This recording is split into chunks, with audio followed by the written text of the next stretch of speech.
আমি প্রথমেই একটা কথা বলি, সেটা হচ্ছে বাংলা একটা বহুদিনের কথা আছে না, যে দিনের শেষে লোকে নিজের ভালোটা বোঝে। এখানে সমস্যা হচ্ছে এই পশ্চিমবঙ্গের মাটিতে দাঁড়িয়ে এই ভদ্রমহিলা এবং তার টিম নিজের ভালোটা না, নিজের পরিবারের ভালোটা বোঝার চেষ্টা করছে। আমি আজকে এই যে ঘটনা দিল্লির মাটিতে কুনাট্যরঙ্গ হচ্ছে, তিনটে কার্ড মমতা বন্দ্যোপাধ্যায় চাইছিলেন। একটা হচ্ছে ভিকটিম কার্ড, অর্থাৎ ভালো পায়ে একটা ব্যান্ডেজ, দিল্লি পুলিশ সেই প্রভোকেশনে পা দেয়নি। দ্বিতীয় যেটা হচ্ছেন সিম্প্যাথি কার্ড, যেটা সারা ভারতবর্ষ অন্যান্য রাজনৈতিক দল তুমি সুন্দরভাবে বিশ্লেষণ করছিলে, সে স্ট্যালিন থেকে শুরু করে কেজরিওয়াল পর্যন্ত কেউ তার পাশে দাঁড়ালো না। দুই, তৃতীয় হচ্ছে যে পয়েন্টটা আমি একটু উল্লেখ করা দরকার, সেটা হচ্ছে সর্বভারতীয় মিডিয়া ফুটেজ চাইছিলেন মমতা বন্দ্যোপাধ্যায়। তুমি সর্বভারতীয় মিডিয়া গ্রুপেরই বাংলা ভার্সনে কাজ করো, তুমি একটু খোঁজ নাও, সারা ভারতবর্ষের ন্যাশনাল মিডিয়া টিটকিরি মেরেছে। আমি কিছু কিছু মিডিয়ার বক্তব্য শুনছি, টিটকিরি মেরেছে, পাত্তাই দেয়নি, পুরো ব্যাপারটা গুরুত্বই দেয়নি। ফলত সর্বভারতীয় মিডিয়া তো বুঝেছে। কারণ আমি কিছুটা শেয়ার করতে পারি সন্ময়দা, আমি ইংলিশ চ্যানেলগুলো দেখছিলাম, আমাদের নেটওয়ার্কও দেখছিলাম অন্যান্য। আজকে রাহুল গান্ধী পুরো যে স্পটলাইট, সেই স্পটলাইট খেয়ে চলে গেছে। রাহুল গান্ধী এবং কংগ্রেসের নেতারা যেভাবে পার্লামেন্টে কাগজ ছুঁড়েছে, মানে মমতা ব্যানার্জির এই প্রোটেস্ট নিয়ে ইন্টারেস্টেডই নয় তার জোট সঙ্গীরা। ময়ূক, আমাকে একটা জিনিস ভাবা ছিল, সেটা হচ্ছে দেখো এই মুহূর্তে দাঁড়িয়ে যখন সর্বভারতীয় সমস্ত বিজেপি নেতৃত্ব, কেন্দ্রীয় মন্ত্রিসভা, বিরোধী রাজনৈতিক দলগুলো সংসদে ব্যস্ত রয়েছে, সেই সময় একটা অবসর নিয়ে তো মমতা বন্দ্যোপাধ্যায় অশ্বিনী বৈষ্ণবের সঙ্গে গিয়ে দেখা করে 61টা রেলওয়ে প্রজেক্ট ক্লিয়ারেন্সের জন্য সম্মতিটা দিয়ে আসতে পারতেন। তাহলে তো বাংলার বেকারদের বা কর্মসংস্থান বা লজিস্টিক্যাল ডেভেলপমেন্ট, ইনফ্রাস্ট্রাকচার ডেভেলপমেন্টের একটা মেসেজ নির্বাচনের আগে পৌঁছতো। সেটা করলেন না। নির্মলা সীতারামনের সঙ্গে একটা টাইম বার করতে পারতেন, যে সেখানে দিয়ে অর্থকরী ব্যাপার বাংলার স্বার্থগুলোকে বোঝার চেষ্টা করছি। মমতা বন্দ্যোপাধ্যায় আসলে এবারে দিল্লি সফরটা তিনটে ভাগে ভাগ করতেন। প্রথমটা হচ্ছে এসআইআর একটা পার্ট, এসআইআর নিয়ে একটু নাটক টাটক করে যদি গণেশ কুমারের উপর চাপ টাপ দিয়ে এসআইআরটা বন্ধ করানো যায়। দ্বিতীয়ত হচ্ছে আইপ্যাকে প্রতীক জৈনের কেসটা, যেটা আজকে ছিল, সেটা সুপ্রিম কোর্টের উপর একটা মনস্তাত্ত্বিক প্রেশার ক্রিয়েট করার জন্য দিল্লিতে আজকে বসছিল। পরিষ্কার ভাবে বলি, যেটা 10 তারিখে শুনানি রেফার দিল। তৃতীয় যেটা হচ্ছে পলিটিক্যাল একটা মাইলেজ চেষ্টা করা। দেখো, একটু খেয়াল করে দেখো, তোমরা কথায় কথায় সর্বভারতীয় সাধারণ সম্পাদক অভিষেক বন্দ্যোপাধ্যায় বলো, দলটা তো আদতে আঞ্চলিক হয়ে গেছে। ইন্ডি জোটে মমতা বন্দ্যোপাধ্যায়ের কিসের প্রাসঙ্গিকতা বলো? কংগ্রেস 99টা আসন নিয়ে লোকসভায়, কে কে তৃতীয় শক্তি সর্বভারতীয় সেক্টরে। ফলত মানে মমতা বন্দ্যোপাধ্যায়কে ইন্ডি জোটের নেত্রী হিসেবেও কেউ মানছেন না।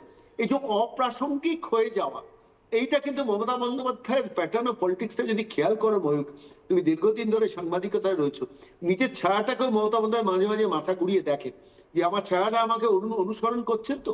এই যে ইনসিকিউরিটির জায়গাটা, আমি ভারতবর্ষের প্রধানমন্ত্রী হতে চাইছিলাম, আমার সোশ্যাল মিডিয়া সেলকে দিয়ে প্রচার করাচ্ছিলাম আগলিবার দিদি প্রাইম মিনিস্টার, সেখানে ইন্ডিজোটেরও নেতৃত্বহীনতা, মানে ইন্ডিজোটেরও কোন একটা প্রাসঙ্গিকতা পেলেন না। এই মুহূর্তে দাঁড়িয়ে আমার আরেকটা জিনিস ভাবার ছিল, ধরো সেমিকন্ডাক্টর চিপে এবারে কেন্দ্রীয় বাজেটে 40,000 কোটি টাকা বরাদ্দ। এবার প্রশ্নটা হলো 40 লক্ষ কোটি টাকা বোধ হয় বরাদ্দ হলো, আমি এক্সাক্ট ফিগারটা বলতে পারছি না।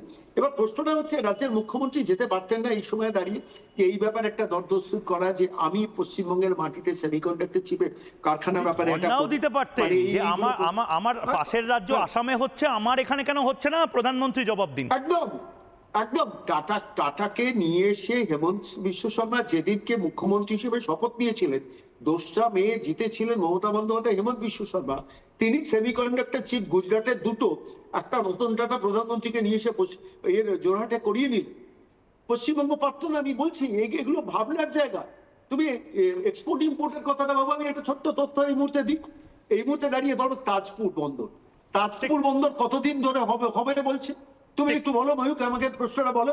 আজকে তাজপুর বন্দরের ব্যাপারটা নিয়ে কেন্দ্রীয় মন্ত্রিসভার সঙ্গে গিয়ে কোন একটা বৈঠক করে আসতে পারতেন না, যে তাজপুর বন্দরটা এক্সপেডাইট করবো, যার উপর এক্সপোর্টটা ডিপেন্ড করে। তাজপুর বন্দরটা আদানি আসবে না সন্ময়দা, তাজপুর বন্দরটা যে আদানির সাথে কথাবার্তা হচ্ছিল, নতুন করে গল্প এখন গৌতম আদানি, প্রধানমন্ত্রী নরেন্দ্র মোদী এবং পিনারাই বিজয়ন একসাথে তাদের যে ডিপ পোর্ট সিটা, সেটা তারা দিয়ে দিয়েছে। এখানে কোনো রাজনীতি নেই। তারা এই সময় কিন্তু বাইরে লাল পতাকা নিয়ে চলছে না, চলবে না, করবে আদানির ফ্যাক্টরির বাইরে। আমি একটা স্ট্যাটিস্টিক্স দিয়ে আমরা বক্তব্য শেষ করবো। দেখো, পশ্চিমবঙ্গের এই মুহূর্তে দাঁড়িয়ে 2023-24 অর্থবর্ষে রপ্তানির পরিমাণ হচ্ছে 97,645 কোটি টাকা। আমি দেখছিলাম 97,645 কোটি টাকার প্রোডাক্ট এক্সপোর্ট হয়েছে এই পশ্চিমবঙ্গ থেকে। তার পাশাপাশি মহারাষ্ট্রে এক্সপোর্টের পরিমাণ হচ্ছে 5,63,000 কোটি টাকা। ভাবো, পশ্চিমবঙ্গ 97,000 কোটি টাকা, মহারাষ্ট্র 5,93,000 কোটি টাকা। সাম্প্রতিককালে যখন ইন্ডিয়ান মেরিটাইম উইক হয়েছিল, মনে আছে তোমার?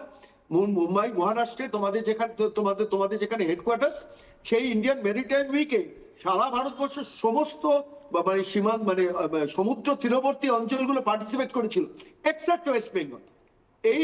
এই বিচ্ছিন্নতাবাদী মানসিকতাটা বদলে না ফেললে কিন্তু পশ্চিমবঙ্গের পরিত্রাণ নেই। 65 লক্ষ পরিযায়ী বাঙালি বাংলার বাইরে কাজ করে আজও, তাদের কথা ভাবছেন না, নিজের পরিবারের এটা নিয়ে কথা মিনমিনে ভাবছেন না। মিডিয়া কথাও বলছে না। সন্ময়দা, আমি রাজশ্রীর কাছে যাব। নানা ধরনের কন্টেন্ট দেখার জন্য লাইক করুন, শেয়ার করুন আমাদের ফেসবুক পেজ, সাবস্ক্রাইব করুন আমাদের ইউটিউব চ্যানেল। পাশাপাশি অন্যান্য ব্রেকিং নিউজের জন্য অবশ্যই চোখ রাখুন রিপাবলিক বাংলায়।